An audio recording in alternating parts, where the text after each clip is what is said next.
레위기 27장을 같이 읽도록 하죠. 레위기 27장.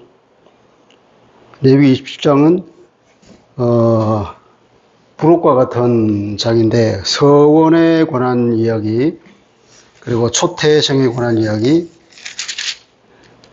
그리고 11조에 관한 얘기들이 있습니다.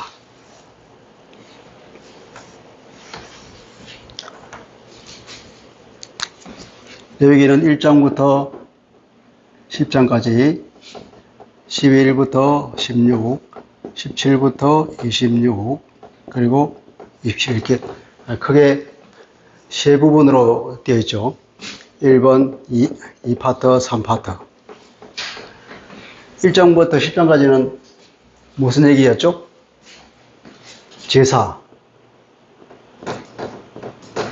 제사에 관한 거고, 11장부터 16장까지는 이제 정결은 이제 음식부터 시작해서 삶의 모든 영역까지,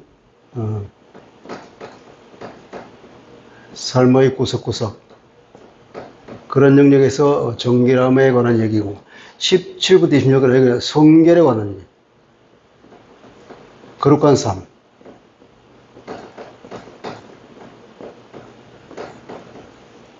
이것은 하나님과의 관계에 관한 것이고, 이것은 인간과의 관계, 이웃과의 관계에 관한 일입니다. 27장은 그러니까 이건 이제 이 내용하고 전혀 다른 내용이다. 어떻게 부록 같은 특별히 첨가하고자 하는 내용 같은데, 이것은 그러니까 이게 뭐냐면 이건 다음에 이 토라라고 하는 것은 우리는 창세기부터 시작해가지고 신명기까지 이렇게 분류하잖아요. 근데 원래 히브리 성경은 토라라는 이름으로 모세가 쓴 한 권의 책이라고 하죠. 이게 우리는 5권으로 보는데 원래 이건 한 권이라고 하죠. 한 권이기 때문에 이것은 요 다음에 연결될 것, 우리로 말하자면 이제 민수기로 넘어가잖아요. 민수기로 넘어가는데 요 27장 그러니까 민수기로 넘어가는데 어떻게 중첩되는 분야. 요거는 레위기라면 이제 민수기, 여기 이제 창세기부터 출애굽기 쭉 나가다가 이제 이 레위기 민수기 요 겹치는 부분을 27장이라고 한다, 이렇게 생각하면 될 것 같아요. 그러니까 다음에 넘어갈 것에 대한 준비 과정으로서, 레위기까지는 어디냐면 이제 시내산에서 하나님이 강림하셔가지고 모세에게 준 법률, 율법, 그것이 관한 거고, 이제 향후에 이제 민수기부터는 이제 광야 생활이잖아요. 그리고 이제 신명기에 가면 이제 가나안에 들어가기 직전에 요단강 앞에서 모세가 다시 한번 설교를 한 내용이 신명기인데, 신명기는 출애굽부터 출애굽기, 레위기, 민수기까지 준 하나님의 율법들을 총망라해서 한 번 더 설명하는 내용, 어떻게 보면 약간 개정된 내용도 있고, 그런 것으로 이루어진 것이 이제 법이에요. 그러니까 율법이라고 그러면 출애굽기와 레위기와 민수기와 신명기, 이것이 가장 이제 많기로 레위기에 많이 있지만, 출애굽기도 있고 민수기도 중간중간 있고 신명기도 개정된 것도 보완된 내용이 있다 이거죠. 그렇게 해서 오늘 27장은 이제 부록과 같은 내용으로 레위기가 끝이 납니다. 레위기를 한번 같이 읽어보죠. 스쳐가지 걸리겠지만 같이 읽어보겠습니다. 시작. 여호와께서 모세에게 말씀하여 이르시되 이스라엘 자손에게 말하여 이르라. 만일 어떤 사람이 사람의 값을 여호와께 드리기로 분명히 서원하였으면 너는 그 값을 정할지니, 내가 정한 값은 20살로부터 60살까지는 남자면 성소의 세겔로 은 50세겔로 하고, 여자면 그 값을 30세겔로 하며, 5살로부터 20살까지는 남자면 그 값을 20세겔로 하고, 여자면 10세겔로 하며, 1개월로부터 5살까지는 남자면 그 값을 은 5세겔로 하고, 여자면 그 값을 은 3세겔로 하며, 60살 이상은 남자면 그 값을 15세겔로 하고, 여자는 10세겔로 하라. 그러나 서원자가 가난하여 네가 정한 값을 감당하지 못하겠으면 그를 제사장 앞으로 데리고 갈 것이요 제사장은 그 값을 정하되 그 서원자의 형편대로 정할 것이니라. 여기까지는 이제 서원에 가는 건데, 서원은 27장은 이제 서원입니다. 서원. 하나님께 이제 서약한다는 거죠. 근데 야곱 얘기를 알죠, 그죠? 야곱이 자기 형 에서의 낯을 빼서 도망가면서 그 광야에서 하나님의 나를 돌봐주시면 어떻게 하죠? 내가 이겨서 돌판을 세우고 제단을 세우고 하나님께 11조를 드리겠다고 그랬습니까? 그런 얘기 있잖아요. 그런 것이 서원이란 말이죠. 근데 일반적으로 우리도 기도할 때 그렇게 기도하잖아요. 하나님, 이 문제를 풀어주시면 내가 이것을 다 하나님께 드리겠다는지 이런 얘기를 하잖아요. 사람이 급하면 그런 이제 하나님께 서원을 한단 말이죠. 근데 문제는 서원을 할 때는 우리 항상 화장실 들어갈 때 마음과 나올 때 마음이 다르듯이 그런 인간의 연약한 마음을 하나님께서 아시고 서원에 관해서는 했으면 반드시 지켜라. 그러니까 이것은 말하자면 그런 뜻이죠. 하나님은 만홀히 여길 분이 아니라 말이죠. 그런 의미에서 하나님은 거룩하신 분이고 영광 가운데 있으니 만홀히 여길 그는 피조물인 인간으로부터 그런 취급을 당하는 하나님은 아니라 말이죠. 그러니까 그런 서원에 대해서 하나님께 약속을 했으면 반드시 지키라 하는 그런 내용으로 반드시 지키라는 내용에는 군데군데 성경에 나오는데 특별히 이제 서원에 관한 법이 이제 여기 있는 거죠. 1절부터 여기까지는 값까지는 사람을 하나님께 서원하는 경우가 있는 거. 사람을 하나님께 이제 바치는 거죠. 거룩하게 하나님 앞에 이제 드리는 겁니다. 인생을 드리는 거. 이건 이제 헌신이라고 해요. 헌신. 자기를 헌신할 수 있고 어린애 같은 데 이제 부모가 어린이를 헌신할 수 있고 어린이를 헌신하는 근데 예를 들면 한나가 아들을 낳으면 나시린으로 드리겠다고 그러겠잖아요. 그런 경우 이제 헌신이라고 볼 수 있죠. 근데 사람은 이제 하나님께 드리는 것이 하나님께 드리면 이제 성전에서 일하는 건데 성전에는 사실 성전에 일하는 사람 하나님이 정해 놨잖아요. 레위인들로 하여금 하나님의 성전을 돌보도록 그렇게 하나님께 특별히 구별돼서 드린 사람이 레위인이란 말이에요. 레위인이 정해져 있기 때문에 내가 하나님께 이제 헌신한다, 서원한다 그러면 내가 이미 레위인이 있기 때문에 그러면 나를 드렸으면 내 몸값에 해나가는 것을 성전에다가 드리면 되는 거죠. 이렇게.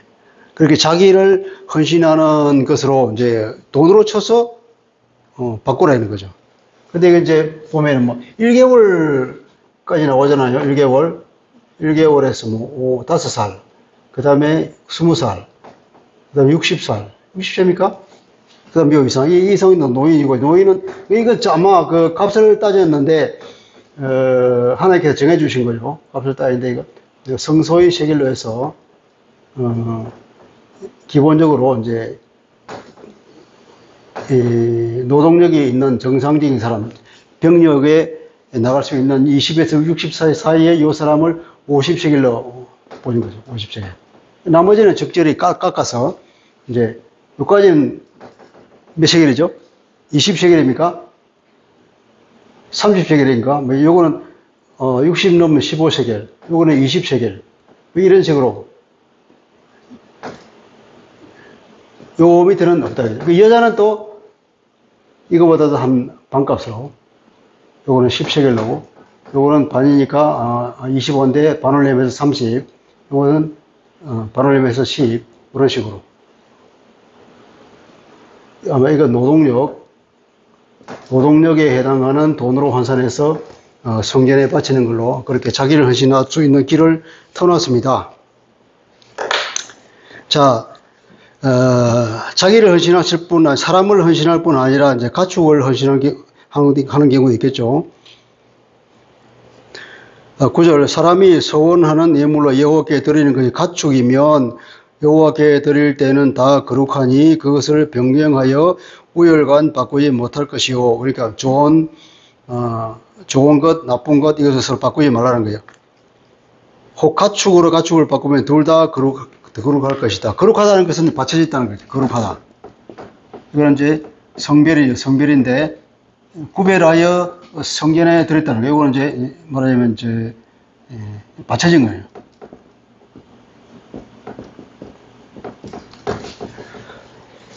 A라는 가축을 하나님께 드리려고 했는데 보니까 마음에 안 들어요. B라는 거 이게 자기가 너무 마음에 들어서 이것은 빼고 그 대신에 B를 드리겠습니다. 그러면 넌 둘 다 여기에 맞춰진 거다. 그렇게 했어요. 인간의 그런 얄팍한 마음을 미리부터 딱 그렇게 하시는 하나님의 지혜를 보죠. 11절 부정하여 여호와께 예물로 드리지 못할 가축이면 그 가축을 제사장 앞으로 끌어갈 것이요 제사장은 우열간의 값을 정할지니 그 값이 제사장에 정한 대로 될 것이며 만일 그가 그것을 물으려면은 네가 정한 값이 그 5분의 1을 더할지니. 그런데 이제 일반적으로 이 가축을 이제 가축을 성별해서 바치려 그러면 이게 이제 제물로 세워줄 것만 재물에 합당한 것만 이렇게 바치는 거예요. 근데 만약에 재물에 합당하지 못하면 부정하다는 거죠. 그러니까 이제 재물에 합당한 것은 뭡니까? 우리가 먹을 수 있는 거, 그죠? 소, 양, 그죠? 이거잖아요. 가축 중에서는. 근데 뭐 이거 말, 뭐 고양이, 토끼, 뭐 이런 것들은 돼지. 이건 먹지 말라 그러지, 부정하다고. 또 말이나 소 중에서도 제물로 못 바치는 거 있죠. 거룩하지 않은 것. 거룩이라는 것은 온전한 것. 처음에 창조될 때로부터 뭔가 빠진 것, 그죠? 그러니까 뭐 한쪽 다리가 없거나 뭐 이렇게 좀 온전하지 못한 것은 제물로 바칠 수 없고 이런 것들도 제물로 바칠 수 있고 이런 것들도 하나님께 드릴 수는 있는 거예요. 드릴 수 있는데 이런 것들은 어떻게 하냐면 값을 정하는 거예요. 값을. 모세로 하여금 값을 정하도록 한 뒤에 이제 나중에는 제사장이 값을 정하겠죠. 값을 매겨서 이것은 다른 것들로 교체가 가능하다. 어차피 성전에 못 들어가니까 교체 가능한데 그 대신에 교체하려고 그러면은 5분의 1 값을 더해라. 이게 원래 속건제라고 하는 게 있었잖아요. 속건제 때 그 배상할 때 보면 자기 잘못을 해서 상대방이 배상할 때는 어떻게 20%를 더해서 배상을 돼 있잖아요. 하나님의 성문에 대해서 마찬가지. 그러니까 이런 정신, 똑같은 정신으로 5분의 1을 더해서 무료르거나 바꾸거나 아니면 그 시장에 그 값을 그대로 팔아서 그 성전에다가 드리는 걸로 그렇게 했습니다. 14절 만일 어떤 사람이 자기 집을 성별하여 여호와께 드리려 하면 제사장이 그 우열간의 값을 정할지니 그 값은 제사장이 정한 대로 될 것이고 만일 그 사람이 자기 집을 물으려면 네가 값을 정한 돈에다가 그 5분의 1을 더할지니 그래야만 자기 소유가 되리라. 근데 집이라고 하는 것은 원래 토지에 딸린 물건이잖아요. 그러니까 집도 마찬가지로 희년이 되면은 돌아가잖아요. 돌아가는데 만약에 성 안에 있는 집, 성 안에 있는 집은 일종의 사치품이기 때문에 이것들은 거래가 가능하다. 이런 집일 경우에 이제 이렇게 되는 거죠. 물을 나가면은 이제 이건 20%를 더해가지고 바꿀 수가 있고. 16절 만일 어떤 사람이 자기 기업된 밭 얼마를 성별하여 여호와께 드리려 하면은 이제 기업이 된 밭이라 그러니까 하나님이 나를 이제 땅이라는 것은 개인에게 준 것이 아니고 가문에 준 거잖아요. 가문. 예, 가문에 준 건데, 그 자기에게 할당된 땅 일부를 이제, 바치겠다는 거예요. 이건 원래 바칠 수 없는 거잖아요. 그러니까 이 바친다는 무슨 말이냐? 그러면 여기서는 소출을 바친다는 그런 의미를 해석이 되는 거예요. 자, 보면, 성별하여 여호와께 드리려 하면은 마제기 수대로 내가 값을 정하여 보리 한 호멜지기에는 은 50세겔로 계산하라. 그러니까 은 50세겔. 은 50세겔로 하는데, 근데 이걸 우리 성경은 이제 마제기 수대로.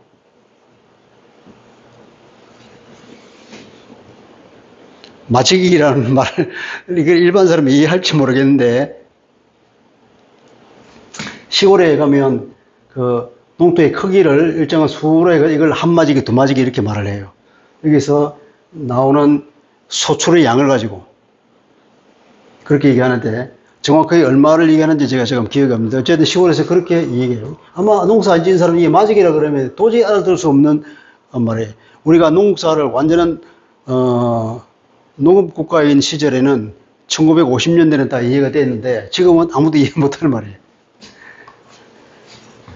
그때는 성경을 이렇게 번역하는 게 오히려 더 좋았어요. 그렇게 하면 귀가 쏙 들어오는 말이었는데, 원래 의미는 어떤 의미냐면은, 이 농토가 넓고, 크기에 따라서, 넓으면 곡식이 많이 산출이 되고, 적으면 적게 산출되잖아요. 그런데 이제 이걸 어떻게 구분하느냐면은, 이 크기로 말하는 게 아니라 종자제, 종자. 이 밭에다가 종자를 뿌리는 거예요. 종자를 뿌릴 때 그 뿌리는 양을 가지고 결정하는 거죠. 종자를 뿌릴 때에 한 호멜이 얼마나 될지 모르지만 예컨대 한 220리터 정도 된다고 얘기해야 돼요. 엄청 많은 거잖아요. 그러니까 씨를 뿌릴 때 한 호멜 정도의 씨를 뿌릴 정도의 넓은 밭이면, 그럼 이걸 은 50세겔로 계산하라 이게. 아마도 이것은 이게 원래 토지는 팔지도 못하고 그렇잖아요. 그러니까 때가 되면 희년이 되면 반드시 원주인에게 돌아가기 때문에, 아무리 이 땅을 준다 해도 결국은 뭐냐면 이거 50년 동안 최대한 50년 동안 여기서 거둘 소출의 양을 말하는 거란 말이에요. 그러면 이제 50년이니까 1년에 그럼 1년에 1세겔이라는 거죠. 1세겔. 그러니까 아마 씨를 한 호멜 정도 뿌릴 정도의 밭이면 1년에 1세겔 어치의 소출이 있는 걸로 봤던 거예요.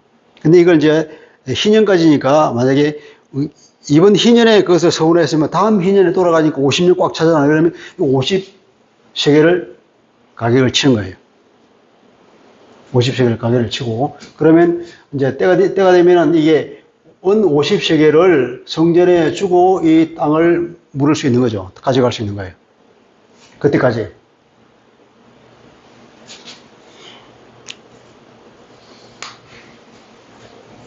이렇게 전부 이제, 돈으로 환산하니까, 계산하기는 쉬울 것 같아요. 그래서 보면 17절에 만일 그가 그 밭을 희년부터 성별하여 들었으면 그 값을 내가 정한 대로 할 것이요. 만일 그 밭을 희년 후에 성별하여 들었으면, 희년이 되고 나서 근데 뭐 5년이 지났다. 그러면 값이 어떻게 되겠죠?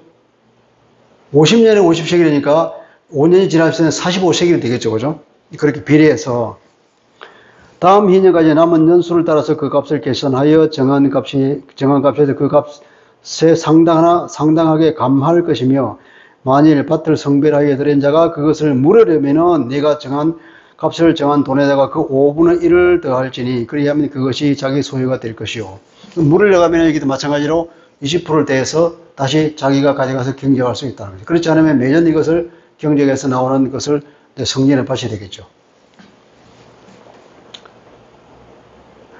그리고 만일 그가 밭을 무르지 아니하려거나 타인에게 팔았으면 다시는 무르지 못하고, 희년이 되어서 그 밭에 돌아오게 될 때에 여호와께 바친 성물이 되어서 영령이 들은 것과 같이 제사장의 기업이 될 것이다. 무르지 아니하거나 혹은 자기가 계속 경쟁하고 이 땅을 기업하러 남에게 팔 수도 있겠죠. 그죠?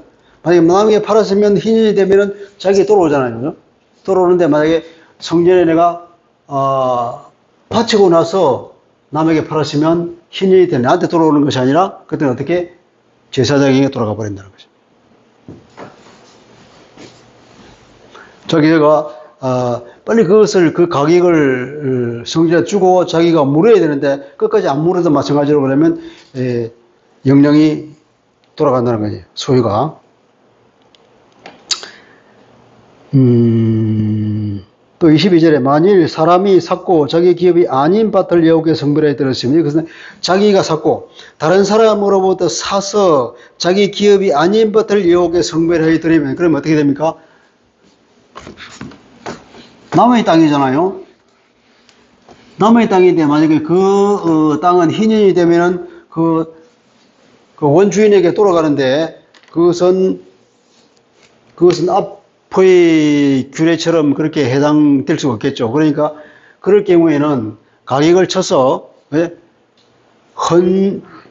서원하는 그날 당일에 영어로 하면 바로 그날 on that day. 이게 원문에도 바로 그날이라는 말이 굉장히 강조되어 있어요. 원래 자기 가문에 속하지 않은 땅에 남에게 샀는데 그것을 성전에 바쳤다. 그러면 그 가격을 쳐서 그날 바로 그 돈을 내라 이거예요. 그런 소원 예물에 관한 규정입니다.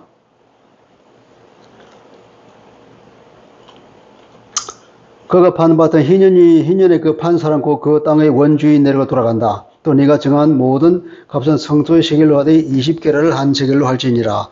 이제 초태생이 나옵니다. 26절. 오직 가축 중에 처음 난 것은 여호와께 드릴 첫 것이라. 소나 양은 여호와의 것이니 누구든지 그것으로는 성별하여 드리지 못할 것이다. 원래 초태생은 하나님의 것이기 때문에 하나님의 것이라고 선포했기 때문에 이것을 서원하여서 특별히 예물로 드릴 수가 없다는 거예요. 원래 하나님의 것이니까. 만일 부정한 짐승이면 네가 정한 값에 5분의 1을 더하여 물을 것이요 만일 물으지 아니하려면 네가 정한 값에 값들어 팔지. 앞에 나온 거 비슷하고 28절과 29절은 특이한 규정이 나옵니다. 그럼 같이 읽어봅시다. 28절 시작. 어떤 사람이 자기 소유 중에서 오직 여호와께 온전히 바친 모든 것은 사람이든지 가축이든지 기업의 밭이든지 팔지도 못하고 무르지도 못하나니 바친 것은 다 여호와께 지극히 거룩함이며 온전히 바쳐진 그 사람은 다시 무르지 못하나니 반드시 죽을지니라. 이제 온전히 바쳐진 말을 쓰잖아요. 온전히 바쳐진 것. 28절은 온전히 바친 모든 것. 이제 온전히 바친 것.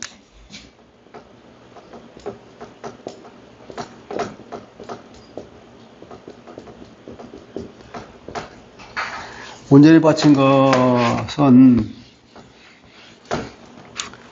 요 개념을 우리가 알고 있어야 돼요. 이걸 히브리 말로는 헤렘이라고 그래요. 헤렘.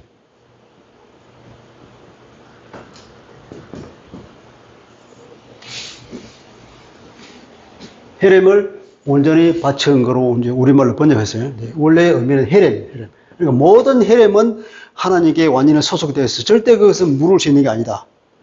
헤렘. 그 헤렘이 뭐냐면 헤렘의 뜻은 두 가지가 있다는 건데 첫째 뜻은 다친 것. 둘째는 진멸. 완전히 다 죽여서 없애버리는 것은 하나 다친 것. 다친 것과 헤렘을 다친 것이라고 할 때는 뭐가 비유되느냐면은 땅은 남에게 팔아도 희년이 되면은 원주인이 돌아오잖아요. 그 돌아오는 것을 그 히브리 말로는 나간다고 그래, 나간다.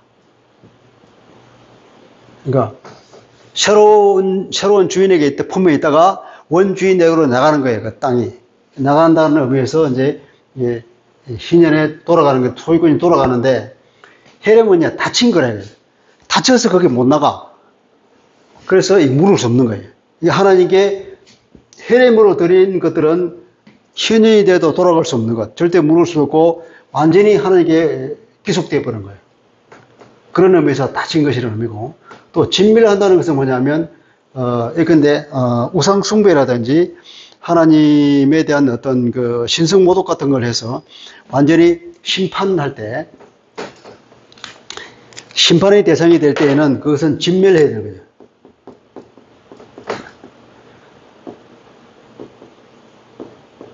심판의 대상이 되면 이건 진멸하는 거예요. 이러면 심판의 대상이라고 할 때는 헤렘이라고 하는 거죠. 두 가지 의미. 다쳐서 하나님께 완전히 들어지는 것. 그것도 헤렘이고 심판의 대상으로서 완전히 진멸의 대상이 될 것도 헤렘인 거예요. 헤렘의 대표적으로 예를 들면, 이스라엘 사람이 왜 여리고를 이겼나요? 처음에 들어가서 여리고성을 점령했잖아요. 여리고성을 점령하고 하나님께서 뭐냐면 이 여리고성을 뭐냐면 하나님께 헤렘으로 바쳐라 이렇게 말했어요. 헤렘으로. 그러니까 하나님께서는 원래 가나안을 어떻게 한다고요? 가나안에 대한 그 타락을, 그 악한 죄악을 심판하기 위해서 이스라엘 사람들을 걸치고 집어넣은 거거든. 그러니까 어떻게 보면 이스라엘 사람이 가나안에 들어가는 것은 그 가나안에 있는 그들의 그 죄악을 심판하기 위해 들어가기 때문에 이 심판의 대상이기 때문에 어떻게 보면 이게 전부 다 이 진멸의 대상이 나옵니다. 헤렘이래, 헤렘. 특별히 이제 그 여리고성에 대해서 이제 이 헤렘으로 하나님께 드리라고 이렇게 얘기했는데 그 중에서 아간이라는 사람이, 그죠? 아간이라는 사람이 물건을 훔쳤잖아요.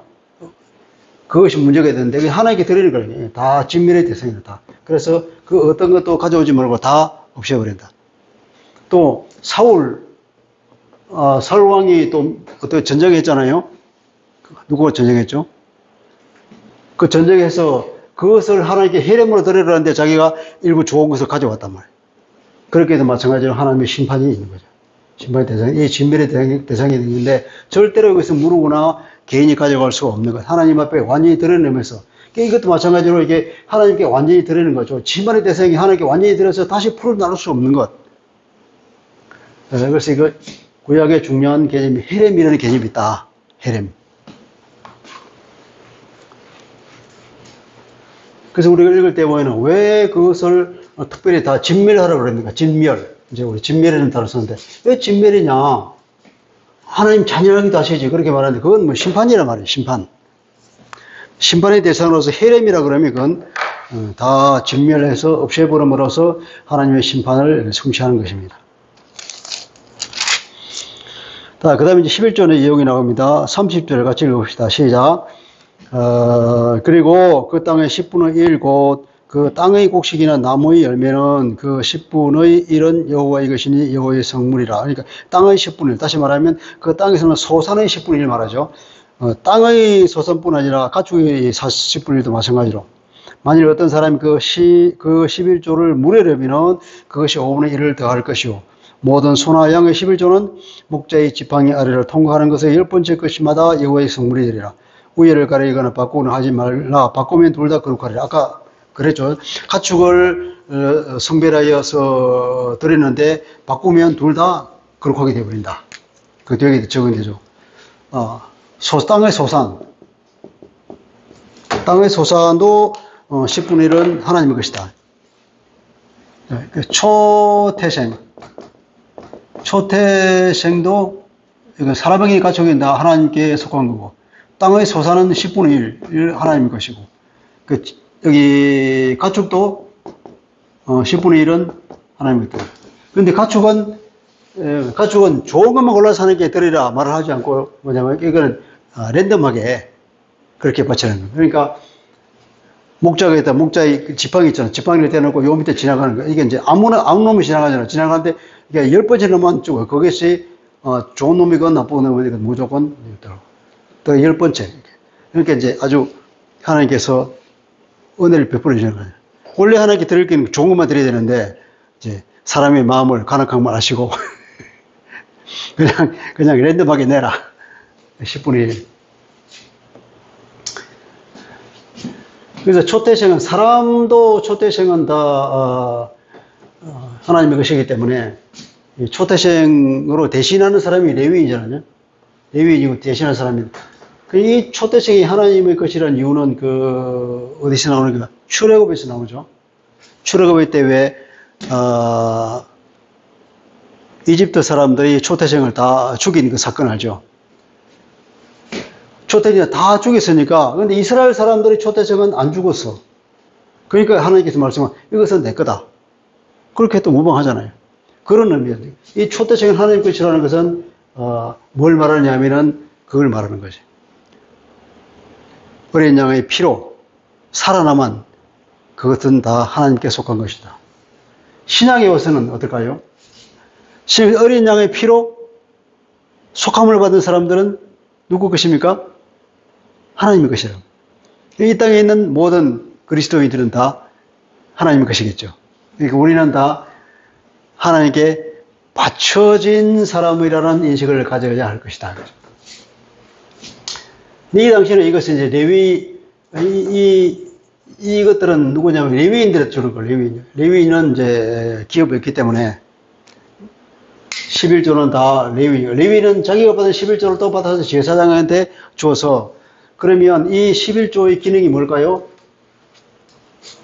11조 기능은 결국 그 유대교 종교 체제를 유지하는 기능을 하겠죠. 그 당시로는 이 종교가 바로 정치 체제니까 국가를 이루는 근간이 되는 것이 11조란 말이에요. 그 11조는 그러니까 국가를 유지하는 세금과 같은 역할을 하는 거죠.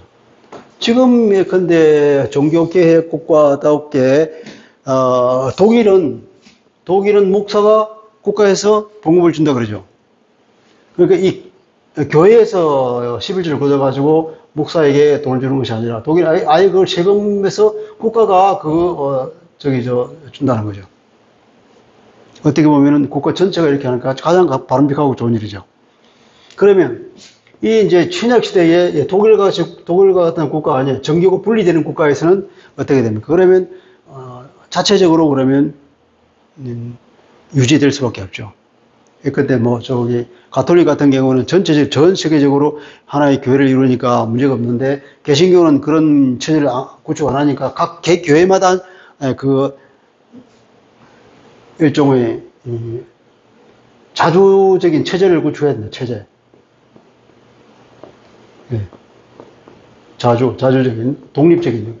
그러면 이제 교회가, 만약에 이제 우리 교회처럼 개척교회 단계에 있을 때는 이런 체제가 안 되겠지만, 어느 체제가 되면은 이 성도들의 헌금을 통해서 이 교회가 유지될 수 있도록 한다.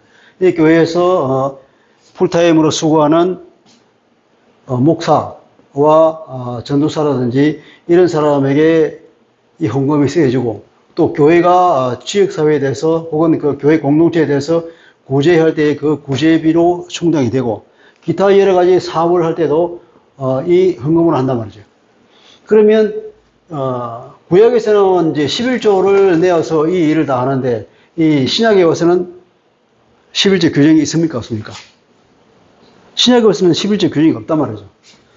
그러니까 신약에도 여전히 11조를 강조하고 복을 받는 조건으로 11조를 얘기하고, 특히 말라기에서 말하고, 네 11조를 제대로 내봐라.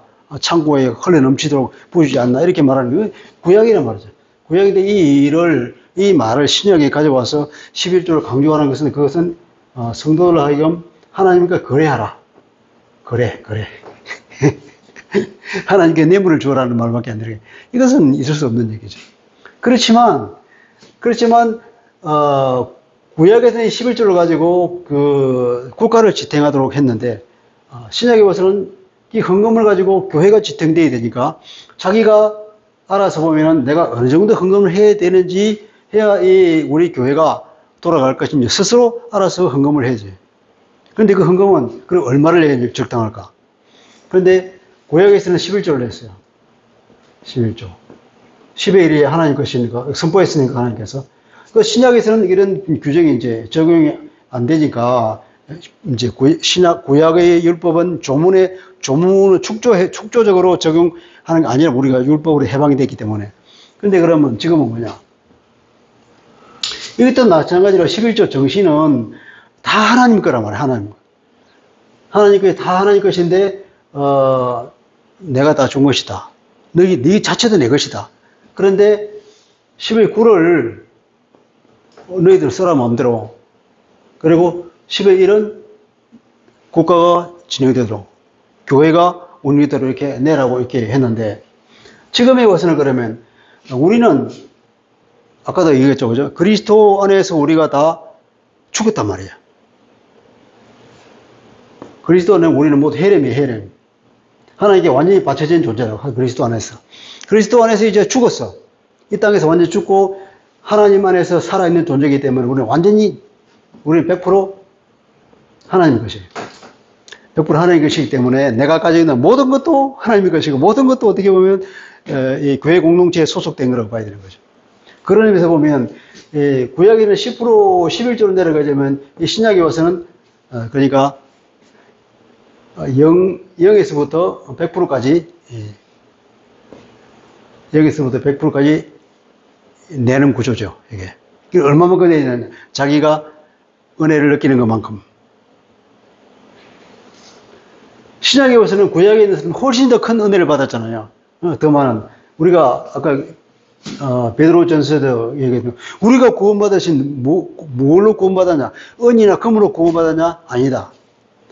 정말로 지극히 가치가 있는 영광스러운 그리스도 피로 이루어진 것이다 하는 그 엄청난 은혜를 받은 신약 시대의 그리스도인들로 봐서는 우리가 가진 것은 12일조를 하는 것이 아니라 필요하면은 이 교회가 운영되기 위해서는 내가 필요하면은 10의 2조도 내고 10의 3조도 내고 이렇게 내는 거예요. 그런데 한편으로 보면은 자기가 생활하기도 힘든 사람이 있어요. 그런 사람에게 11조를 내라고 하는 것은 이건 어느 도단이죠. 여기는 거래가 아니란 말이에요. 거래가 아니고 교회 공동체가 돌아가도록 이 하나님의 영광을 이 사회에 드러내도록 하기 위해서 우리가 무엇을 할 것인가를 생각해서 내가 받은 은혜에 비례해서 감동해서 내는 거예요. 자원해서 기쁜 마음으로. 바울도 말하기를 자원해서 기쁜 마음으로 내는 것만이 하나님께서 기쁘게 받으신다고 그랬잖아요. 신약의 헌금의 정신이 이렇게 바뀌었습니다.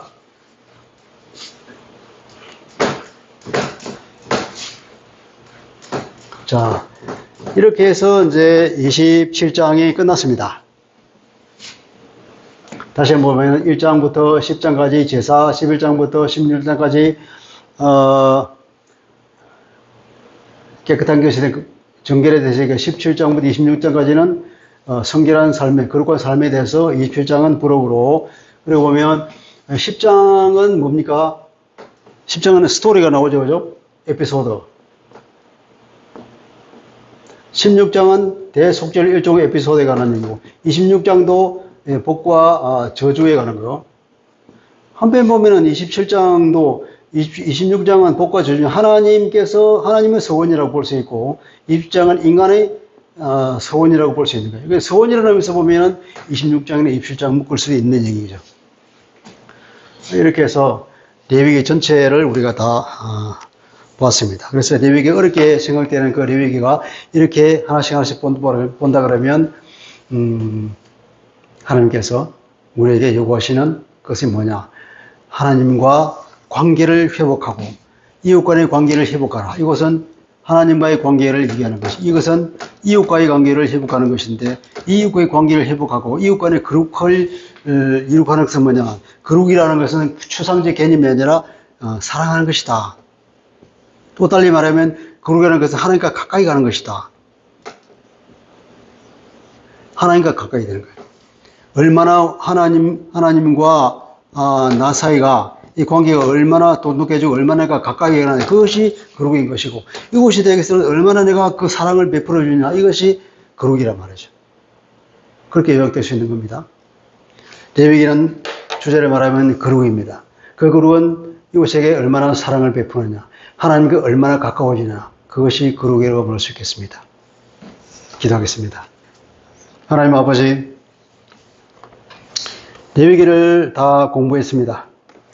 레위기에서 말씀하고 있는 것은 하나님께서 우리에게 거룩을 요구하겠으며, 내가 거룩하니 너희도 거룩하라고 하는 하나님의 그 말씀, 거룩하기 이전에 우리가 깨끗하기 위해서, 하나님의 임재를 경험하기 위해서 우리가 어떻게 깨끗해야 하는가를 하나님께서 말씀하시고, 우리가 세상 사람으로부터 구별되어서 하나님 앞에 거룩함을 유지하라고 말씀하고, 하나님과의 관계가 가까울수록 우리가 거룩해지는 것이고, 이웃과의 관계에서는 우리가 얼마나 이웃의 사랑을 베푸느냐에 따라서 그것이 거룩으로 드러난다고 했습니다. 하나님께서 우리에게 하나님께서 거룩하니, 우리가 소속된 그 하나님이 거룩하니까 우리가 거룩해야 되고, 우리 아버지가 거룩하니 우리 자녀인 우리도 하나님을 닮아서 거룩해야 된다는 그 하나님의 요구를 듣게 됩니다. 우리 삶의 가운데에서 거룩한 삶을 살아갈 수 있도록 주님 은혜 베풀어 주시고, 이 거룩이 곧 하나님의 은혜인 것을 알고 우리가 하나님을 가까이 하며 이웃에게 선을 베풀며 살아갈 수 있는